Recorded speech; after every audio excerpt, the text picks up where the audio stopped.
Hello student, मैं Ravindra sir और स्वागत करता हूं आपका आरकेएस कोचिंग सेंटर के यूट्यूब चैनल एग्जाम क्रैक में।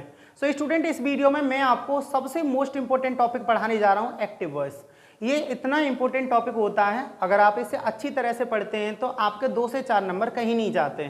सो स्टूडेंट, वीडियो अच्छी लगे तो प्लीज़ लाइक ज़रूर करना, और अगर आप हमारे चैनल पर नए हैं तो चैनल को सब्सक्राइब जरूर कर लें, और अगर वीडियो अच्छी लगे तो दोस्तों तक शेयर जरूर कर दें। सो स्टार्ट करते हैं स्टूडेंट। मैं आपको बता दूँ कि जो अगर हम देखो कॉन्सेप्ट को जीरो से समझना है तो हर चीज़ अच्छी तरह से पढ़नी पड़ेगी। देखो, अगर मैं बॉयज़ की बात करूं तो बॉयज़ स्टूडेंट 2 तरह की होती हैं। कितनी तरह की होती हैं? 2 तरह की। इसमें नंबर 1 होती है आपकी एक्टिव वॉइस, एक्टिव वॉइस, और दूसरी नंबर पर आती है आपकी पैसिव वॉइस, पैसिव वॉइस। तो हमने यहाँ पर यह सीखा कि वॉइस कितने प्रकार की होती हैं? 2 प्रकार की, एक्टिव वॉइस और पैसिव वॉइस। कुछ स्टूडेंट्स को ज़रूरत पड़ जाती है कि सर इनकी हिंदी हमें चाहिए, तो हिंदी बता देते हैं। एक्टिव वॉइस की अगर हिंदी की बात करें तो स्टूडेंट इसकी होती है कृत्रवाच्य। क्या होती है? कृत्रवाच्य। और अगर इसकी बात करें तो ये होता है कर्मवाच्य। ठीक है, पैसिव वॉइस को क्या बोलते हैं? कर्मवाच्य। तो आपने यहाँ पर सीखा कि वॉइस कितने प्रकार की होती है? 2 प्रकार की, एक्टिव वॉइस और पैसिव वॉइस। एक्टिव वॉइस को कृत्रवाच्य बोलते हैं और पैसिव वॉइस को कर्मवाच्य बोलते हैं। तो यहाँ पर इतना समझने के बाद हमें ज़रूरत पड़ती है कि टेंस और सेंटेंस क्या होते हैं। तो देखो, अगर मैं स्टूडेंट एक्टिव के साथ चलूँ, ठीक है, एक्टिव के साथ, तो टेंस तो हमें पता ही है कि 3 प्रकार के होते हैं, लेकिन सेंटेंस एक्टिव के अनुसार भी 12 प्रकार के ही होंगे। सेंटेंस कितने होंगे? 12। अगर स्टूडेंट हम बात करें किसके साथ? पैसिव के साथ, क्योंकि हमें तो चेंज पैसिव में करना है ना। तो याद रखना, सेंटेंस सिर्फ कितने प्रकार के बनेंगे इसके साथ? 8 प्रकार के। कहने का मतलब ये है, एक्टिव के आधार पर सेंटेंस 12 प्रकार के ही होंगे, लेकिन अगर पैसिव में ट्रांसलेट कर रहे होंगे तो टेंस सिर्फ 8 प्रकारों की आप बना सकते हैं पैसिव। ठीक है, उसके लिए स्टूडेंट हमें जरूरत है किसकी? टेबल की। और यहाँ लिखेंगे टेबल नंबर 1। इधर लिखते हैं हम क्या? एक्टिव, और स्टूडेंट इधर लिखते हैं पैसिव। ये तुम्हें आप ध्यान रखना है। देखो, अगर स्टूडेंट इधर आई आ जाता है तो ये हो जाता है बाई मी। अगर इधर यू आ जाता है तो उसे कर देते हैं बाई यू। ठीक, इधर ही आ जाता है तो इधर कर देते हैं बाई हिम, और इधर सी आ जाता है तो इसे कर देते हैं बाई हर, और इधर वी आ जाता है तो इसे कर देते हैं बाई अस, और इधर दे आ जाता है तो उसे कर देते हैं बाई देम। अगर बाई द वे किसी स्टूडेंट का नाम आ जाए, किसी का भी नाम आ जाए, तो बाई के साथ नाम का नाम रहता है। तो ये टेबल आपकी नंबर 1 है। इस टेबल को आप अच्छी तरह से अपनी नोटबुक में नोट कर लें, चाहे तो आप इसका स्क्रीनशॉट भी ले सकते हैं। ठीक है, ये टेबल नंबर 1 है, बहुत ज़्यादा यूजफुल है। जब तक आपको टेबल्स याद नहीं होंगे आप किसी भी पैसिव को चेंज नहीं कर सकते हैं। लेकिन मैं वीडियो के अंत में एक ट्रिक बताऊंगा जिसके आधार पर आप किसी भी एक्टिव को पैसिव में बिना टेबल के ट्रांसलेट कर सकते हैं, ये मेरी गारंटी है। ठीक है, देखो ये टेबल नंबर 1 हो गए। अब टेबल नंबर 2 की तरफ चलते हैं, उसे समझते हैं अच्छी तरह से और जानेंगे आखिर क्या स्ट्रक्चर है।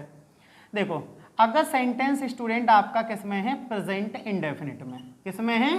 प्रेजेंट इंडेफिनिट में। तो आप चेंज कर देंगे प्रेजेंट कंटिन्यूअस में। किसमें?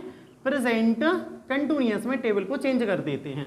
आगे अगर आपको मिल जाता है प्रेजेंट कंटिन्यूअस, यानी वही ऊपर वाला सेम मिल जाता है, तो भी स्टूडेंट आपको प्रेजेंट कंटिन्यूअस ही रखना है। चेंज करने की कोई आवश्यकता नहीं है। बस आपको क्या करना है, जो भी हेल्पिंग वर्ब्स होंगी उनके बाद बीइंग ऐड कर देना, जैसे इज बीइंग, एम बीइंग और आर बीइंग। आगे चलते हैं। अगर सेंटेंस आपका किसका है? प्रेजेंट परफेक्ट का। ठीक है, तो आप उसे चेंज कर देंगे प्रेजेंट परफेक्ट कंटिन्यूअस में। किसमें? प्रेजेंट परफेक्ट कंटिन्यूअस में। स्टूडेंट याद रखना, अगर सेंटेंस आपका प्रेजेंट परफेक्ट कंटिन्यूअस में ही आ जाए, किसमें? प्रेजेंट परफेक्ट कंटिन्यूअस में आ जाए, तो हम उसकी पैसिव नहीं बनाते हैं। ये आपको ध्यान रखना स्ट्रक्चर। ठीक है, उसके बाद आ जाता है आपका past indefinite. Past indefinite, okay. Past indefinite को आप पास्ट कंटिन्यूअस में बदल देते हैं। किस में बदल देते हैं? पास्ट कंटिन्यूअस में। अगर आपको पास्ट कंटिन्यूअस ही मिल जाता है तो आप उसका पास्ट कंटिन्यूअस ही रखेंगे। बस उसके बीच में यानी उनके बाद आपको क्या ऐड कर देना है, बीइंग, जैसे वॉज बीइंग और वर बीइंग। उसके बाद स्टूडेंट आ जाता है पास्ट परफेक्ट, ठीक है, पास्ट परफेक्ट। पास्ट परफेक्ट को चेंज कर देते हैं पास्ट परफेक्ट कंटिन्यूअस में, ये टेबल आपको याद रखनी है, ठीक है। और अगर स्टूडेंट यही दोबारा रिपीट हो जाए पास्ट परफेक्ट कंटिन्यूअस, ये अगर रिपीट हो जाता है तो घबराने की ज़रूरत नहीं है, इसकी पैसिव नहीं बनाई जाती है, ठीक है। और फिर उसके बाद स्टार्ट हो जाते हैं आपके फ्यूचर के टेंस। तो फ्यूचर अगर इंडेफिनिट है, कौन सा फ्यूचर, इंडेफिनिट, तो स्टूडेंट आपको याद रखना है ये चला जाता है आपका फ्यूचर कंटिन्यूअस में। किस में चला जाता है, फ्यूचर कंटिन्यूअस में। अगर आपको फ्यूचर परफेक्ट मिलता है तो वो चला जाता है फ्यूचर परफेक्ट कंटिन्यूअस में, ये आपको ध्यान रखना है। तो हमने फ्यूचर के दो छोड़ दिए, एक तो छोड़ दिया फ्यूचर कंटिन्यूअस और एक छोड़ दिया फ्यूचर परफेक्ट कंटिन्यूअस। वो इसलिए छोड़ दिए क्योंकि उनकी पैसिव बनाई नहीं जाती। ये मैंने थोड़ा एक्सप्लेन कर दिया था कि जो भी परफेक्ट कंटिन्यूअस वाले हैं हम उनकी कभी भी पैसिव नहीं बनाते। लेकिन अगर कॉम्पिटिटिव एग्जाम की बात करें तो जो बची 4 एक्टिव हैं उनकी भी पैसिव बनाई जा सकती है, ठीक है। लेकिन हमें यहाँ एकेडमिक पढ़ना है तो चीज़ों को बहुत बारीकी से समझना पड़ेगा। तो ये टेबल आपकी 2 है, इस टेबल को आप ध्यान रखेंगे, टेबल नंबर 2, ठीक है। एक बार रिपीट करते हैं, यदि प्रेजेंट इंडेफिनिट है तो उसे प्रेजेंट कंटिन्यूअस में ले जाएंगे, प्रेजेंट कंटिन्यूअस है तो प्रेजेंट कंटिन्यूअस में ले जाएंगे, प्लस बीइंग लगा देंगे। अगर प्रेजेंट परफेक्ट में है तो प्रेजेंट परफेक्ट कंटिन्यूअस में ले जाएंगे। अगर रिपीट हो जाता है प्रेजेंट परफेक्ट कंटिन्यूअस तो स्टूडेंट उसकी कभी पैसिव वॉइस नहीं बनती है, ठीक है। अगर सेंटेंस आपका पास्ट इंडेफिनिट में है तो पास्ट कंटिन्यूअस में ले जाएंगे, अगर पास्ट कंटिन्यूअस में है तो पास्ट कंटिन्यूअस लगाकर बीइंग कर देंगे, ठीक है। अगर पास्ट परफेक्ट में है तो पास्ट परफेक्ट कंटिन्यूअस कर देंगे, और पास्ट परफेक्ट कंटिन्यूअस आ जाता है तो उसकी पैसिव वॉइस नहीं बनती है, आपको ध्यान रखना है। अगर फ्यूचर इंडेफिनिट में है तो फ्यूचर कंटिन्यूअस में ले जाएंगे, अगर फ्यूचर परफेक्ट में है तो फ्यूचर परफेक्ट कंटिन्यूअस में ले जाएंगे। इससे ये समझ में आता है कि सेंटेंस 12 प्रकार के होते हैं, सिर्फ हमने उनमें से 8 प्रकार का स्ट्रक्चर आपके सामने लिखा है। देखो यहाँ देखेंगे 3 ये और 2 ये, 3 और 2 कितने हो गए, 8। इसकी बनेगी नहीं, इसकी बनेगी नहीं, और 2 हमने इसमें से छोड़ दिए ऑलरेडी।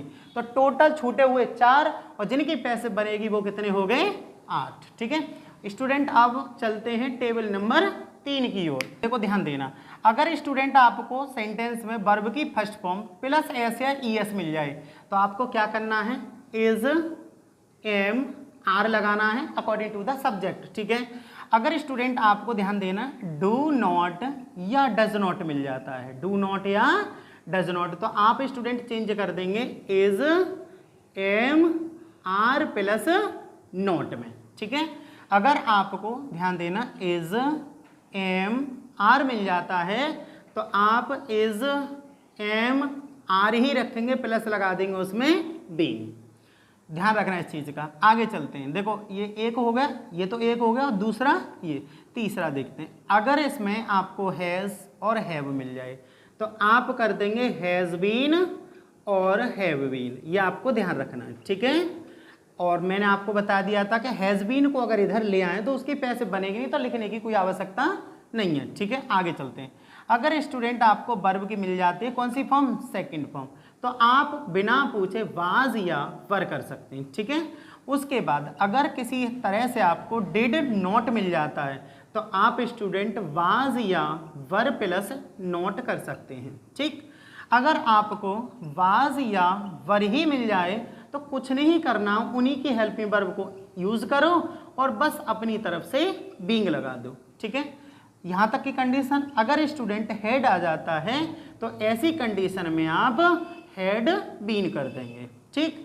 आगे देखते हैं, अगर आपको बिल या सेल मिल जाए तो आप क्या करेंगे, उसमें बिल बी और सेल बी कर देंगे, ठीक।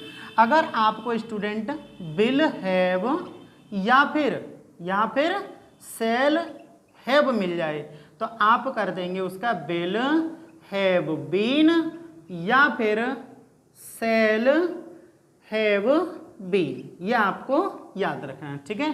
सो एक बार इसे अच्छी तरह से समझते हैं। स्टूडेंट याद रखना, आपको एक्टिव वॉइस में ये स्ट्रक्चर मिलेगा। जब हम पैसिव वॉइस बनाएंगे तो इस वाले स्ट्रक्चर को यूज करेंगे। अगर आपको सेंटेंस में वर्ब की फर्स्ट फॉर्म में SAS मिलता है तो उसके साथ आप इज एम आर लगाएंगे। अगर आपको डू नॉट या डज नॉट मिलता है तो उसके साथ आप is am are plus not लगाएंगे। अगर आपको इज एम आर मिल जाता है तो आप इज एम आर के साथ बीइंग लगाएंगे। अगर आपको हैज़ और हैव मिल जाता है तो आप हैज़ और हैव के साथ क्या लगा देंगे, बीन। आगे देखते हैं, अगर आपको वर्ब की सेकंड फॉर्म मिलती है तो आप कर देंगे वाज और वर। अगर आपको डिड नॉट मिलता है तो आप वाज और वर के साथ नोट लगा देंगे। अगर आपको वाज या वर मिल जाता है तो वाज और वर लगाकर उसके साथ बीइंग लगा देंगे। अगर आपको हेड मिल जाता है तो हेड बीन कर देंगे। अगर आपको बिल सेल मिल जाता है तो बिल बी और सेल भी कर देंगे। अगर आपको बिल हैव, ठीक है, क्या मिल जाता है, बिल हैव या सेल हैव, तो आप बिल हैव बीन और सेल हैव बीन कर देते हैं। तो स्टूडेंट अब तक के सफर में हमने टेबल्स को सीखा है, यानी एक्टिव से पैसिव में किस तरह से चेंज करना है, और अब सीखेंगे हम उनके मोस्ट इंपोर्टेंट रूल्स को। तो देखते हैं, देखो यहाँ पर समझेंगे हम रूल नंबर 1। याद रखना, एक्टिव के सब्जेक्ट को, ठीक है, एक्टिव के सब्जेक्ट को पैसिव का ऑब्जेक्ट, ठीक है, क्या लिखा है, एक्टिव के सब्जेक्ट को पैसिव का ऑब्जेक्ट बना देते हैं। ये तुम्हें ध्यान रखना है, ठीक है। नंबर 2 रूल देखते हैं, नंबर 2 समझते हैं। एक्टिव के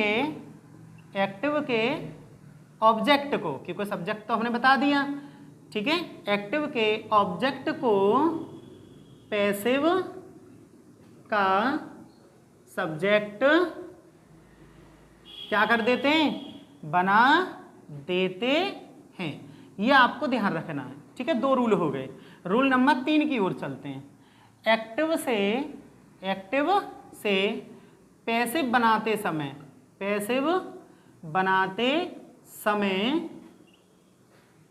हमेशा वर्ब की थर्ड फॉर्म प्रयोग करते हैं, ठीक। रूल नंबर 4 देखते हैं। रूल नंबर 4 में समझते हैं कि एक्टिव के सब्जेक्ट को जब पैसिव का ऑब्जेक्ट बनाते हैं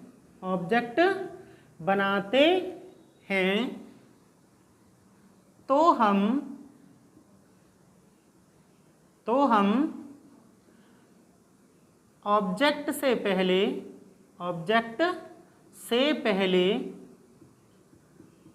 बाई का प्रयोग करते हैं। यह आपको ध्यान रखना है। तो हमारे पास यहाँ सबसे मोस्ट इंपोर्टेंट 4 रूल हैं, इन्हें हम समझ लेते हैं एक बार और, कि एक्टिव के सब्जेक्ट को पैसिव का ऑब्जेक्ट बना देते हैं, एक्टिव के ऑब्जेक्ट को पैसिव का सब्जेक्ट बना देते हैं, एक्टिव से पैसिव वॉइस बनाते समय, ठीक है, हमेशा वर्ब की थर्ड फॉर्म प्रयोग करते हैं। नंबर 4 है, एक्टिव के सब्जेक्ट को जब पैसिव का ऑब्जेक्ट बनाते हैं तो हम ऑब्जेक्ट से पहले बाई का प्रयोग करते हैं। तभी आप स्टूडेंट किसी भी एक्टिव को पैसिव में चेंज कर पाएंगे जब आपको इसके टेबल्स और रूल याद होंगे। और मैं ये पहले बता चुका हूँ कि जब हम एक्टिव से पैसिव बनाते हैं तो कुछ आइडियाज ऐसे भी होते हैं कि बाय द वे आपको टेबल याद नहीं होंगी तो भी आप पैसिव में चेंज कर सकते हैं, ये मेरी गारंटी है।